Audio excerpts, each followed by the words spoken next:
Anda kembali di Dua Sisi, saya ingin ke Bang Heroik. Bang Heroik, ini kan yang jadi juga permasalahan adalah ketika ini disahkan, ini kan kita tahu bahwa pemilu yang nanti pertama kali dilaksanakan adalah pemilu nasional. Ya, pemilu nasional berarti ada presiden, pileg, DPR, DPD di situ. Nah, ini 5 tahun nih udah pas nih. Nah, begitu kita geser ke pemilu daerahnya, ada pilkada di situ, pemilihan kepala daerah, baik itu gubernur, bupati, wali kota, dan DPR di tingkat 1, tingkat 2-nya. Ini jadi lebih panjang waktunya, 7 dan 7,5 tahun. Nah, ini kan jadi permasalahan nih. Ini yang melanggar disebutkan konstitusi. dalam putusan MK nomor 135 itu sebagai fase transisi.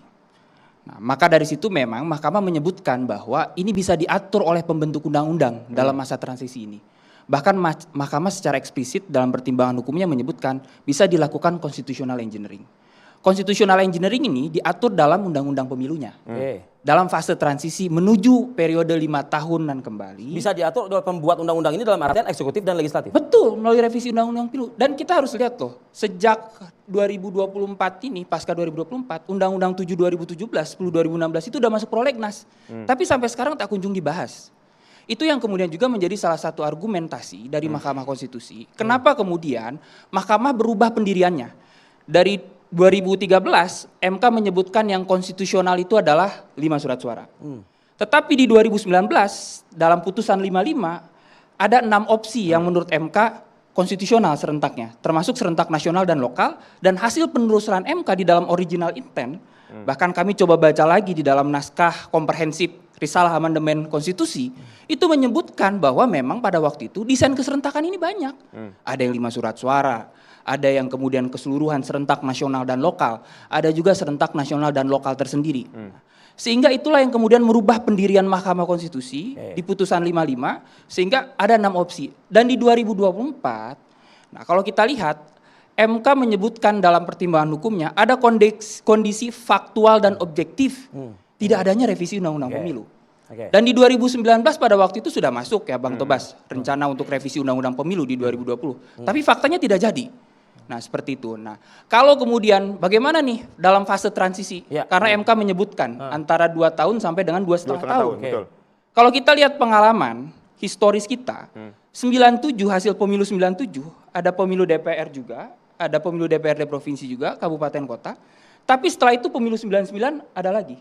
Artinya apa? Ada pemotongan masa jabatan anggota legislatif. Itu aja bisa gitu. Itu aja bisa. Nah, tapi gini masalahnya. Di pemilu 71 pun sama kan, Bang? Iya. 71 ke 77 perpanjangan. Itulah problemnya. Kalau dibandingkan dengan 97 99. Kenapa? Karena pada saat itu belum ada perubahan Undang-Undang Dasar 45. Belum ada pasal 22E.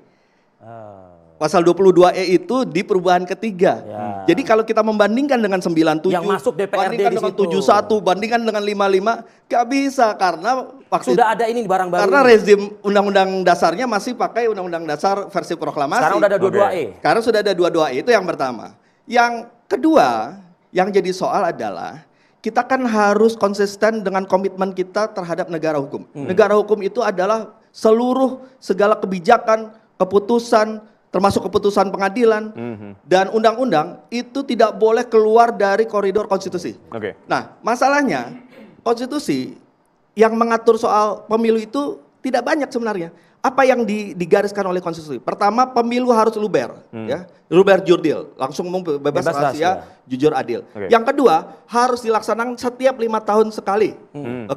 Yang ketiga, terkait dengan DPRD harus dipilih secara pemilu. Jadi hanya 3 itu saja. Sementara model-model lain, mau kita modelnya seperti apa, mau serentaknya seperti apa, mau dipisah seperti apa, itu diserahkan open legal policy kepada pembuat undang-undang. Nah sayangnya di putusan ini meskipun tidak dibuka ruang itu maksudnya? Tidak dibuka, pertama tidak dibuka ruang itu. Yang kedua, kan yang harus dijaga kalau MK itu harus menjadi the guardians of the constitution. Yang harus dijaga adalah ketika ada undang-undang atau ketika ada keputusan, ada kebijakan yang melanggar pemilu setiap 5 tahun, maka MK harus menjaga tidak boleh. Termasuk juga yang tadi dikatakan sebagai masa transisi itu tadi. Contoh konkret soal pilkada. Contoh konkret pilkada misalnya. Tadi Bang Tobas menyebutkan bahwa yang diatur dalam konstitusi kita itu hanya pileg dan pilpres. Pilkada karena disebutkan dalam pasal 22E. 18 ayat 4. Pasal 18 ayat 4 itu adalah dipilih secara demokratis. Dan ini sudah ada historisnya juga dalam konteks original intent dan dimasukkan dalam putusan MK nomor 55 dan juga putusan MK mengenai penghapusan pada waktu itu peradilan khusus. MK menyebutkan dalam konteks historis dan original intent pada awalnya pemilihan kepala daerah itu tetap akan dilangsungkan dengan pemilihan langsung. Kata disematkan kata demokratis jika kita telusuri lebih jauh itu untuk menghargai dalam konteks lokal. Ada perbedaan. Contoh misalnya daerah istimewa Yogyakarta. Dengan tidak adanya pemilihan kepala daerah untuk gubernur. Untuk menghargai desentralisasi asimetris tersebut. Nah, tetapi pada intinya adalah demokratis ini sudah ada putusan MK yang menyebutkan, bahkan di putusan 55, di putusan mengenai peradilan khusus pemilu, dan di putusan 135, MK menafsirkan konstitusi tersebut bahwa pilkada itu adalah diselenggarakan secara langsung. Tapi faktanya, kalau kita lihat Bang, di pilkada, kemarin kan kita ada gelombang pilkada dari 2015, 17, 18, 2020. Bahkan kita tahu juga menuju 2024 kemarin, akan banyak sekali penjabat kepala daerah. Yang kosong dan itu tidak dipilih oleh pemilu loh. Jadi yang kalau kita lihat dalam konteks 5 tahun itu bisa. Nah itulah fase transisi itu. Yang jadi soal sekali supaya juga publik paham. Yang jadi soal adalah persoalan DPRD yang nanti akan baru pemilu setelah 2 sampai 2,5 tahun. Persoalan kepala daerah tidak jadi soal. Kenapa? Di dalam konstitusi tidak disebut bahwa kepala daerah harus di pemilu setiap 5 tahun sekali, tidak ada. Yang tapi ada DPRD hanya DPR, DPR, DPD, DPRD 1 dan 2. DPRD. Gitu. Jadi kita harus ke situ. Yang kedua, yang jadi soal juga bahwa ini kan bukan tidak mau menjalankan putusan. Tetapi tidak bisa dijalankan. Maksud Anda eksekutif dan legislatif nggak bisa menjalankan ini? Nggak bisa, kenapa? Karena kalau DPR dan pemerintah nanti mengadopsi amar putusan ini seperti tadi yang disampaikan modelnya seperti itu, berarti DPR dan Presiden melanggar konstitusi. Sia-sia MK dong bersidang kemarin. Itu dia beratnya. Jadi ini kita bicara soal konstitusi, bukan soal teknis.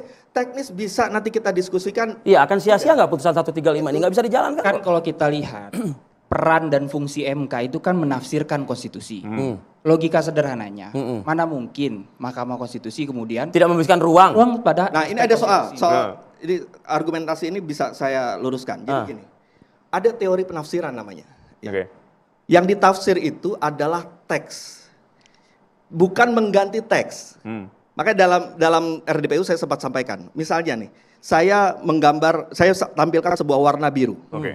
Warna biru itu saya bisa katakan ini adalah biru dongker, ini adalah biru navy, ini adalah biru gelap, ini adalah biru langit. Boleh orang menafsirkan itu sebagai biru-biru itu. Tetapi orang tidak bisa mengatakan itu warnanya merah, itu warnanya kuning, nggak bisa. Nah jadi teks pemilu dalam 5 tahun biru sekali, itu teksnya tidak boleh diubah. Jadi dia boleh misalnya 5 tahun sekali itu dimaknai dengan caranya, misalnya di bulan ini, silahkan. Walaupun tadi disebutkan ini transisi, kan ada transisi tadi tuh. Tetap saja ya transisinya, tapi melanggar UUD itu yang jadi soal, nggak boleh. Gimana? Sedikit apapun, dia nggak boleh melanggar konstitusi. Itulah konsep dari negara hukum. Jadi kita harus konsisten dan komitmen kepada negara hukum itu sangat penting, sangat mendasar. Pertama, saya sepakat kita komitmen soal ke negara hukum. Gitu ya. Dan putusan MK itu adalah putusan hukum yang kita harus hormati juga. Oke lah, dalam konteks tafsir ada tafsir yang disampaikan oleh Bang Tobas tadi adalah grammatical gitu ya. Untuk melihat dalam konteks kalimat yang disebutkan dalam pasal 22 itu adalah 5 tahun. Tafsir teks ya. Tafsir teks. Tapi kan ada juga tafsir lain, yaitu original intent. Nah bagaimana sebetulnya asal usulnya tuh gimana sih para pembentuk konstitusi awalnya ini ingin membentuk pasal 22E itu? Nah maka dari itu kemudian ditelusuri dalam konteks historis ke belakang dan ternyata sebetulnya soal desain keserentakan itu sudah ada. Itu soal keserentakan, tapi begini, tidak ada sedikit pun mau dia pakai original intent, mau dia tafsir living constitution, tidak ada yang kemudian yang bisa dijadikan dasar untuk mengganti 5 tahun menjadi 7 atau 7,5 tahun. Nah, itu beda loh. Ya. Apakah harus harfiah seperti itu? Bukan soal harfiah. Jadi gini, kalau yang bisa ditafsir misalnya Luber Jurdil, bagaimana caranya menjalankan luber, bagaimana caranya menjalankan jurdil itu bisa. Oke. Tetapi mengganti 5 tahun 5 tahun jadi 7,5 tahun itu bukan tafsir. Karena di teks itu udah seperti itu. Ya, karena gini, teori penafsiran konteks bukan lima mengganti, tahun. tetapi menafsir.